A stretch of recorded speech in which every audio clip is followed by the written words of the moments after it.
Hello students, I am Dr. Amit Bhatnagar, working as professor in the Department of Agronomy at GB Pant, University of Agriculture and Technology, Pantnagar, Uttarakhand. What should be the correct time for the application of FYM and compost or vermicompost? Whatever we apply the organics in the field, the time of application is very important because the availability of the nutrient through these organics is by the microbial activity. तो जब भी हम FYM को या compost को या vermi compost को apply करते हैं तो हमको उसका बिल्कुल सही समय क्या है, किस समय अप्लाई करना चाहिए। कहीं आप सोचेंगे कि 10 days before sowing, 15 days before sowing और 3 weeks बिफोर सोइंग और 4 बिफोर सोइंग और at the time of sowing. तो कौन सा सही समय है इसका? What is the right time in kharif and rabi season? Actually, when we apply this FYM or compost or vermicompost or compost, and actually the nutrients are in organic form. In organic form means they are present in organic carbonic organic structure. जो कार्बनिक जो form है, जो कार्बनिक पदार्थ हैं, चाहे cellulose है, कुछ भी हो, वो ऑर्गेनिक फॉर्म में रहते हैं। और ये जो जैसे नाइट्रोजन है वो प्रोटीन फॉर्म में है, फास्फोरस जो है फाइटिक एसिड में है, कैल्शियम सेल वॉल में है। तो इस ऑर्गेनिक फॉर्म को प्लांट्स एब्जॉर्ब नहीं करते हैं। Plants do not absorb organic form, plant absorb only inorganic form. ये पहले आपको समझना पड़ेगा कि हमने अगर गोबर लिया और हमने सीधे खेत में डाल दिया, applying directly dung into the field, plant will not absorb the nutrient directly from the dung. तो ऐसा नहीं है कि जड़ जो है, रूट जो है उसमें यूरिन में है या डंग में है या कोई आपका मटेरियल है, ऑर्गेनिक मटेरियल है, उससे डायरेक्टली ऑब्जर्व कर लेगी, ऐसा नहीं होता है।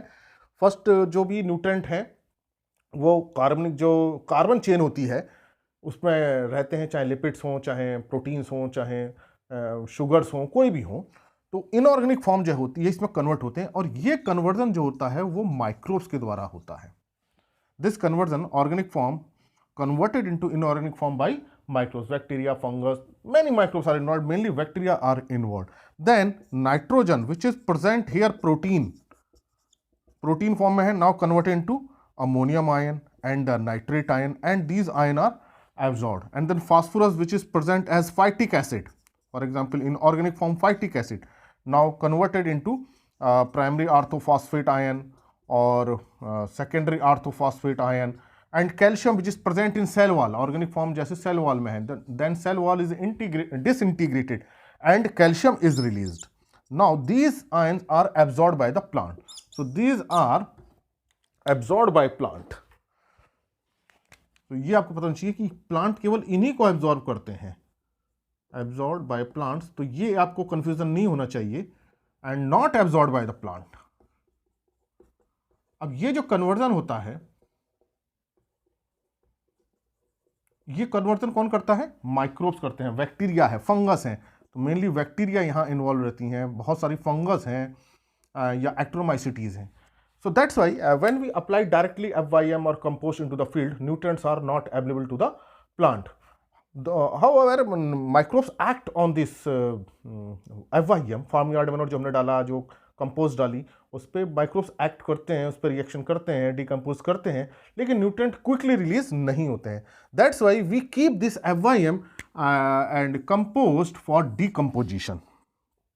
इसलिए इसको हम डिकम्पोजिशन के लिए रखते हैं, ताकि so that this organic form is converted into inorganic form. So this conversion is by the decomposition process. तो जो ऑर्गेनिक फॉर्म कन्वर्ट होगी वो डिकम्पोजिशन के थ्रू होगी, माइक्रोब्स होंगे, and this decomposition time is about 4 to 5 months।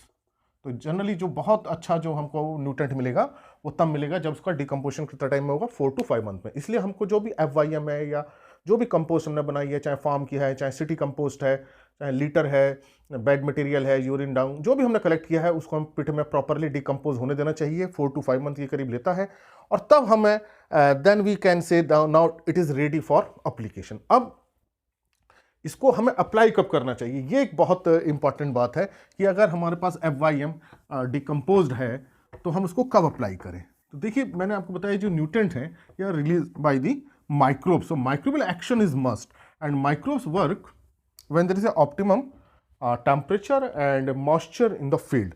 तो अब हम पे 2 सीजन है, खरीफ सीजन है, kharif season and it is rabi season.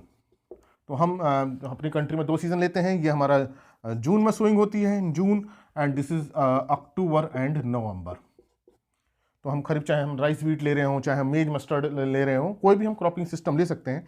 And suppose now what is the status of this organic? It is properly decomposed, fully decomposed और partially decomposed.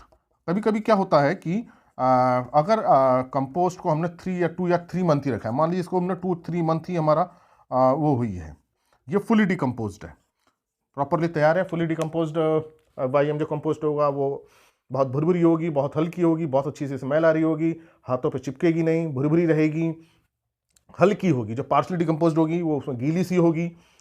लेकिन आपको raw use नहीं करनी है। अगर मान लीजिए 2 to 3 मंथ ही हुए हैं उसको डिकम्पोज होने में, तब उसको हम अगर खरीफ सीजन यूज़ कर रहे हैं, हम डाल रहे हैं, तो देखिए खरीफ सीजन में क्या होता है, temperature is high and rainfall is there. So microbial activity, rainfall is more, moisture is there, so microbial activity is high. Microbial activity is very high in kharif season. तो आप ये देखेंगे कि कोई भी चीज़ बारिश के दिनों में जल्दी सड़ जाती है क्योंकि माइक्रोबियल एक्टिविटी होती है। कोई चीज़ जितनी जल्दी सड़ेगी समझ लीजिए वहाँ माइक्रोबाइल एक्टिविटी ज़्यादा है, बहुत सिंपल इंडिकेशन है। तो अगर मान लीजिए आप पे ये पार्शियली डिकम्पोज्ड है, मान लीजिए आप तैयार करते हैं और उसको 2 या 3 महीने ही हुए हैं, it is not fully decompose, 4 to 5 या 6 मंथ नहीं हुए हैं और हम उसको यूज़ करना चाह रहे हैं, then it should be use 3 to 4 weeks before sowing. तो अब आप इसको यूज कर सकते हैं सोइंग से 3 से 4 हफ्ते पहले, अगर वो पूरी तरह से नहीं सड़ी है। इफ FYM और compost is not fully decompose, it is partially decompose. Partially decompose में जैसे मैंने बताया भारी होगी, मॉइस्चर होगा, पूरी तरह से काली भूरी नहीं हुई होगी, जबकि फुली डिकम्पोज काली भूरी हो जाएगी, हल्की हो जाएगी, भुरभुरी अब ये नहीं होगी। तो ऐसे टाइम पे अगर हमको यूज करना है तो 3 to 4 weeks before sowing and mixed into the soil. 3 to 4 before sowing and mix into the soil. इसको हैरो चला के मिक्स कर दीजिए। क्यों कर दीजिए, ऊपर नहीं छोड़ना है इसको, because decomposition which is process for the release of nutrient take place by microbes and microbes are present on soil. तो अब मान लीजिए ये मिट्टी है और इस मिट्टी के ऊपर हमने मान लीजिए ये FYM डाल दिया, हमने। अब इसको डिकम्पोज कौन करेगा, माइक्रोब्स करेंगे। माइक्रोब्स कहाँ है, इस सॉइल के अंदर है। तो अगर हमने suppose we are applying this compost और FYM on upper surface of soil, ऊपर जमीन पर डाल दिया, तो अब माइक्रोब्स तो नीचे है ना, बैक्टीरिया नीचे है, फंगस नीचे है, एक्टोमेसिटीज नीचे है, जो उसको डिकम्पोज करते हैं, तो इसको डिकम्पोज ही नहीं कर पाएंगे। That's why there mixing into the soil is necessary. आप इसको मिक्स कर दीजिए प्रॉपरली, तो क्या होगा कि जो बैक्टीरिया है, फंगस है, इसके कांटेक्ट में आएंगे और इसको डिकम्पोज कर देंगे। So if it is partially decompose then it can be used, provided that it is used 3 to 4 weeks before sowing, so that at the time of the sowing the nutrients are available and nutrients are converted into inorganic form. तो अगर partially decompose है तो 3 से 4 हफ्ते पहले, मतलब 1 महीने पहले जमीन में मिला दें, प्रॉपरली उसको मिक्स कर दें, ताकि वो बुआई के समय तक, जब हम बुआई करें तब तक वो सड़ जाए। So this is the way. If it is fully decomposed, अब मान लीजिए कि फुली डिकम्पोज्ड है तो इसमें nutrients are in organic form, it is bio available form. तो जो न्यूट्रिएंट अवेलेबल फॉर्म में है, nitrate, ammonium, phosphate, calcium, these are known as bio available form. Then we can use at the time of sowing, and mix into the soil. इसको भी mix करना है, time of sowing and mix into soil. Mix चाहे हम कभी भी करें, उसको मिक्स ही करना पड़ेगा हमें। तो ध्यान रखना है कि अगर आपको फुली डिकम्पोज्ड है, then at the time of sowing, at the time of the field preparation, जब हैरो चलाए तो उसको मिला दें लास्ट हैरो में, ताकि वो जमीन में मिल जाए। So there may be 2 time, 3 to 4 weeks before, if it is partially decomposed, it is not fully decomposed, and it is fully decomposed. Fully decompose का मतलब है कि उसमें न्यूट्रिएंट अब इनऑर्गेनिक फॉर्म में है, नाइट्रेट है, अमोनियम है, H2O4 है, कैल्शियम आयन है, मैग्नीशियम आयन है, सल्फेट आयन, सब आयन्स हैं। तो जैसे हम सॉइल में डालेंगे वो प्लांट को मिल जाएंगे। So this is the time. But if it is rabi season, अगर रवि सीजन की बात है, अब देखिए नॉर्थ इंडिया और साउथ इंडिया, इसमें भी 2 हमारे इंडिया के पार्ट हैं, north India, north and south, 2 पार्टों में अगर हम बांट लें तो ये रवि सीजन जो अक्टूबर नवंबर है, temperature is low, and here in south India, चाहे हम कर्नाटक के हैं, तमिलनाडु, केरल, जो भी है, आंध्र प्रदेश, इसमें temperature is fairly high. Temperature is high और medium, we can say so temperature doesn't go below, तो साउथ इंडिया में टेम्परेचर मेंटेन रहता है 35-35 डिग्री सेंटीग्रेड रहता है, and microwave activity are high in south India, but in north India at the time of sowing because of low temperature, क्योंकि जो microwave activity है वो टेम्परेचर डिपेंडेंट है, तो वहाँ एक्टिविटी क्या होती है, कम हो जाती है। तो ऐसे केस में हमको यहां केवल फुली डिकम्पोज्ड ही यूज करना है। फुली डिकम्पोज्ड कहां पे, हमें नॉर्थ इंडिया में, क्योंकि यहां डिकम्पोजिशन का टाइम नहीं मिलेगा। सो fully decomposed is used in north India. यहां हमको पार्शियली डिकम्पोज्ड FYM यूज नहीं करनी है रबी सीजन में, आप खरीफ सीजन में कर सकते हैं 3 to 2 वीक्स बिफोर सोइंग। अब यहां हम पार्शियली डिकम्पोज इसलिए नहीं कर सकते, एक तो क्योंकि तुरंत खरीफ के बाद रबी स्विंग करनी होती है और टाइम इंटरवल क्या होता है, बहुत कम होता है। खरीफ के बाद रबी बोना है, टाइम इंटरवल बहुत कम है, तुरंत जो भी राइस कटने का तुरंत गेहूं बोना है, तो हमको टाइम नहीं मिल पाता है। तो हमको यहाँ नॉर्थ इंडिया में फुली डिकम्पोज्ड ही यूज़ करनी है और बुआई के समय डाल सकते हैं। अगर हम पे टाइम बच रहा है तो हम 10 दिन पहले 5 दिन पहले भी डाल सकते हैं, लेकिन don't use partially decomposed FYM in rabi season. इसको पार्शियली डिकम्पोज को बिल्कुल भी यूज मत कीजिए, क्योंकि अगर आप पार्शियल डिकम्पोज यूज कर भी लेंगे, टेम्परेचर लो होगा, माइक्रो एक्टिविटी स्लो होगी और वो न्यूट्रिएंट रिलीज नहीं होगा। अगर साउथ इंडिया की अगर हम बात करें, अगर हम साउथ में करना चाह रहे हैं, temperature is high, then it can be used at the time of sowing and partially decomposed में be use 3 to 4 before sowing, तो इसको यूज कर सकते हैं। लेकिन रवि सीजन में हमको फुली डिकम्पोज ही यूज करनी चाहिए, क्योंकि टेम्परेचर यहाँ भी कम होने लगता है साउथ इंडिया में और मॉइस्चर की लिमिटेशन होती है।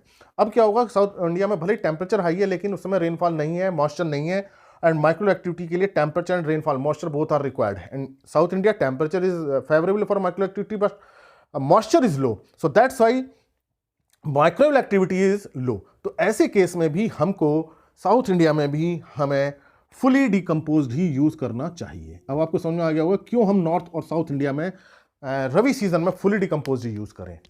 हालांकि साउथ इंडिया में टेम्परेचर हाई है, अगर हम 3 to 4 बिफोर डाल भी देंगे पार्शियल को तो माइक्रो एक्टिविटी हाई होगी, लेकिन बिकॉज ऑफ लो मॉइस्चर, क्योंकि वहां मानसून नहीं है, एक्टिविटी स्लो हो जाती है, तो हमको रवि सीजन में यूज करना चाहिए fully decomposed. And in kharif season we can use fully decomposed and partially decomposed. If it is fully decomposed then at the time of the sowing, and it is partially decomposed and 3 to 4 weeks before sowing, so that nutrients are mineralized and properly decomposed. So this is the right time for the application of FYM and compost. Thank you very much.